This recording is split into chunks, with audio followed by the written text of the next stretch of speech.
I've heard it said that a picture is worth 1,000 words, so I want you to actually see what the degenerative process looks like. What you're looking at is the degenerative process from left to right. To the far left is a normal cervical spine. To the far right is stage 3 of the degenerative process.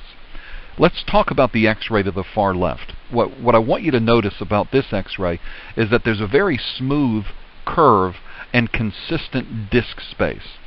The space or the dark line between the white squares are the discs, and the white squares are the vertebra. When you have the proper curve, the bulk of the weight of your 15 to 20 pound head is distributed evenly on the posterior facets where the arrow is pointing on each individual vertebra. Now look at the X-ray to the right of this one. This person is in phase 1 of the degenerative process.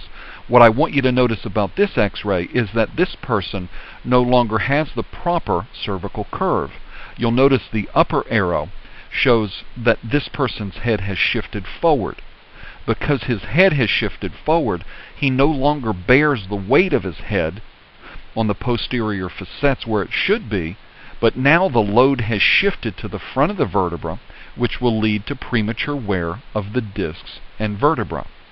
Notice that although this person has lost the proper curve, his head has shifted forward, he still has fairly consistent disc space. In time, however, that will all change. Now look at the X-ray to the right of this one. This is phase 2 of the degenerative process. What I want you to notice here is the loss of the proper cervical curve, and especially the decreased disc height where the red arrows are pointing. It's important to understand that as the disc space decreases, the hole the nerve root comes through becomes smaller, which makes it more likely that the nerve root will be irritated or pinched. If the nerve is pinched in the neck, it can give you headaches, neck pain, sinus trouble, shoulder pain, even numbness and tingling in the hands and fingers.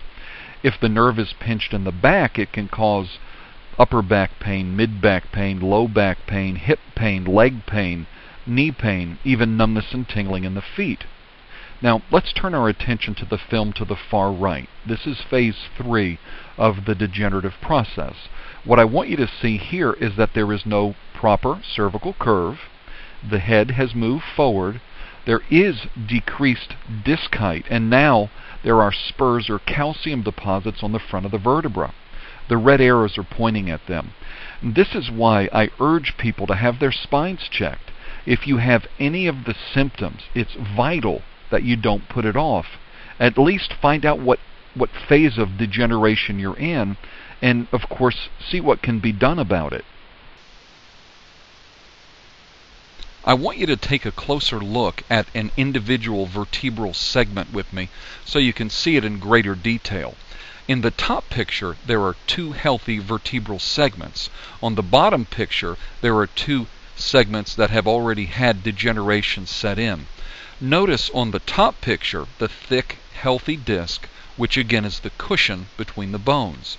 You can also see that the vertebrae are nice and square with no signs of wear, and you can also note that the nerve root is coming through the hole between the vertebrae. This is the way it should look. As you turn your attention to the bottom vertebral segments, you can see that the disc is almost worn completely away, and the nerve root is now compromised, and you can see the formation of bone spurs as well. This can be a very painful ordeal for those suffering with this type of progressive, chronic, painful condition.